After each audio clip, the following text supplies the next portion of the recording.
Hey everyone, Golden Ninja 3000 here again. Today I'm kicking off my summer 2021 Harry Potter reviews with the set number 76386 Hogwarts Polyjuice Potion Mistake. This set has 217 pieces, 4 really awesome exclusive minifigures, and it retails for $20 in the US. To celebrate the 20th anniversary of LEGO Harry Potter, you get a golden minifigure in pretty much every single one of these anniversary wave sets. Now, right off the bat, I have to say, I do not like the idea of golden minifigures because we already got them for Ninjago this year. That made sense because, Golden Ninja. But there's nothing in Harry Potter that warrants a golden minifigure. I really would have preferred classic remakes like they did for the 20th anniversary of Star Wars. And the other thing is that unlike Star Wars and Ninjago, you don't get any exclusive printed plaque. You do get a gold minifigure base plate, which is really awesome, but you don't get any printing on it. So I really would have liked to see something like that. But that being said, I do really like the golden minifigures just as products, even though I don't like the idea behind them, because it's great to see just more minifigure parts in gold, especially all the new hair pieces and getting the wands in gold. You can see the printing, this is just year one Harry, all the students are year one. But it does have some little sparkles printed on the torso as well, which I think is really cool. And then around the back, we do have that 20 years of LEGO Harry Potter. Although something I was disappointed to find was that these are not double-sided faces. I really would have liked to see double-sided faces, even if it's just the same print in gold. Here's the regular Harry minifigure for this set. He is wearing Slytherin robes, which is accurate to the scene. And I love this new torso print for the house uniforms. I think it's the best one that LEGO's done because you've got the tie, the hood, and the crest, but it does break from the pattern that LEGO's been using for the last couple of years. And so I do wish that they would settle on a consistent uniform, even though I like this design. Harry has a new face print. That is awesome because I'm really sick of the same face prints for him. And there is a little bit of back printing, but there's also an awesome kind of side feature for every single one of these minifigures. If you rotate his face around and add on an extra hairpiece included in this set, Harry becomes Gregory Goyle, which is, what happened in this scene. And I love that feature because I have plenty of Harrys, but what I don't have is a Crabbe and Goyle from this reboot wave. So I'm definitely going to be keeping my minifigures like this, and I'm really happy that, LEGO went the extra mile to include that feature. Here's Ron, same torso, but I love that face print. It's just so expressive, and it's really unique. That might be one of my favorite LEGO face prints ever. And, same story around the back and same hairpiece as always. And here he is transformed into Vincent Crabbe. So again, I really like that feature, and I think that both of these figures look really good. I'll just show them together for a second. Here's the best figure in the set, though. We've got Hermione Granger, and first of all, I love her accessory because this is a recolor of the Butterbeer mug from the CMF Series 2, and that looks fantastic with the transparent green in there. I think you can get a lot of use out of that, and I hope we see this cup recolored into more colors in the future. Other than that, the figure is pretty typical. Same Slytherin robes, same hairpiece, and same face print that we've been seeing since 2018. If her hair will just come off. But this figure's transformation feature is also really awesome because you have this new cat head mold that's just placed right over her face, and now you have, Cat Hermione. I love this piece. It's very, very detailed, especially around the back. And I honestly expected to see this figure in a CMF series, not in a set.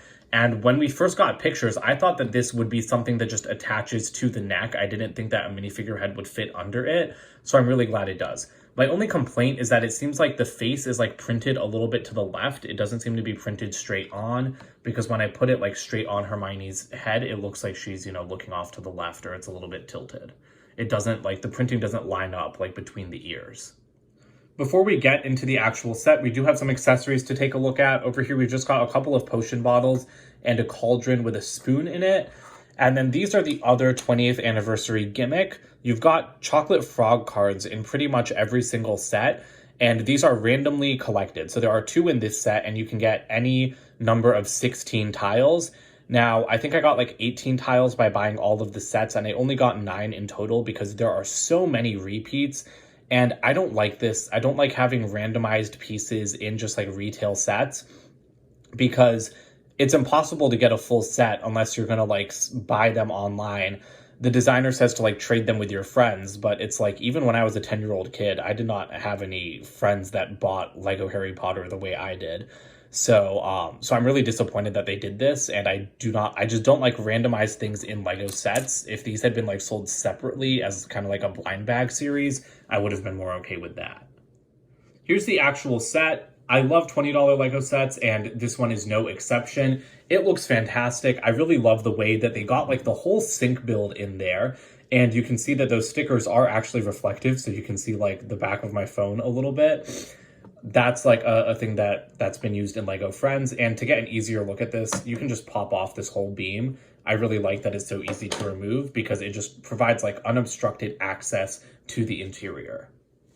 Inside, we've got a really nice sand blue floor. You do have a little stall off to the corner here. I feel like that door's a little bit short, but I do really like that piece. And you can just swing this open. It barely fits past the pillar, but you can go ahead and swing that open. And inside, you have a little toilet with like a kind of like a pull crank thing. That's an interesting design for like the toilet tank.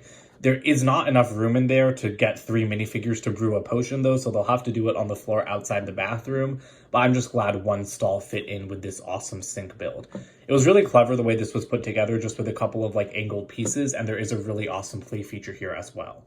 So just like in the movie, the tap in the middle is hiding something because you can swing this entire thing forward and out of the way, and inside you've got a little hole. Now in this set, you can just put someone down the hole and you can like pretend like they're headed to the chamber. I don't know if he's going to fit with his wand, but pretend like he fits in there. But what's really awesome is that you can connect this to the other Hogwarts sets, and this will actually put minifigures down into the Chamber of Secrets. Now, I'm going to have a separate video coming out about that, so look out for that. But I just love that play feature because it works okay in this set. It's just a cool hidden area. But the fact that you can combine it with the other sets to like get a feature like that, it just really reminds me of the Jabba's Palace and Rancor Pit feature back in 2012 and 2013. The one infuriating thing, though, is that when you have that beam in place, the sink hits it, and so it's really hard to get a minifigure down in there. So that's why I really like that the beam is so easily removable, because it just makes access to everything in this tiny little module so much easier. And this is a module because you've got just a couple of studs on the front, and you can see the exterior is actually a section of Hogwarts. Even though it's blocked off by the sink, it's still got the suggestion of a window, and I mean actually 3 windows. And so this entire thing will just slot perfectly in with the other Hogwarts sets of this wave. Here are the extra pieces for this set. The 4 wands and the spoon are really nice. Here's the box for this set. It's a typical $20 size, and I do really love the art for this wave with the characters like down here in the corner and the 20-year logo back there. And you'll notice that the beam is missing over here, so you are intended to remove it. On top, you just have some figures, and then around the back, it does show you the play features and kind of like the duplicate figures. This is a pretty thick instruction manual for such a small set.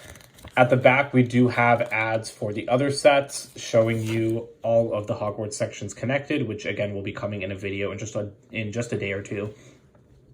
And then on the side, we've got how to collect all of like the chocolate frog cards, although the image for Rowena Ravenclaw and Garrick Ollivander are the same, and that mistake is there in every single instruction manual, which seems kind of embarrassing to me. All right, well, this is a pretty perfect set. I don't really have any complaints. I cannot believe that LEGO managed to get like that entire intricate sink design with a feature and a stall into like such a small space. So I'm really happy about that. The minifigures are amazing. All of my little gripes are just things that aren't specific to this set. They're just like kind of specific to the anniversary wave, like the golden figures. Love the figures, don't love the concept. The like new uniform designs, love the designs, don't love that they changed like the standard. And then like those chocolate frog tiles, which, are just annoying in general. But I mean, my only problem with the design of this set itself is that the sink hits the beam. And the fact that LEGO has literally made it like so easy to remove it to the point where they advertise it on the box, like that is just great, like kind of thinking ahead. And those are like the little touches that really elevate like the Harry Potter line above like other LEGO lines for me. So yeah, this set's like a 10 out of 10. I would highly recommend buying it. You can't go wrong. It's a great value for $20 and I just love it. So that's it for today. Don't forget to comment, like, and subscribe, and I'll see you guys with more videos soon. Bye for now.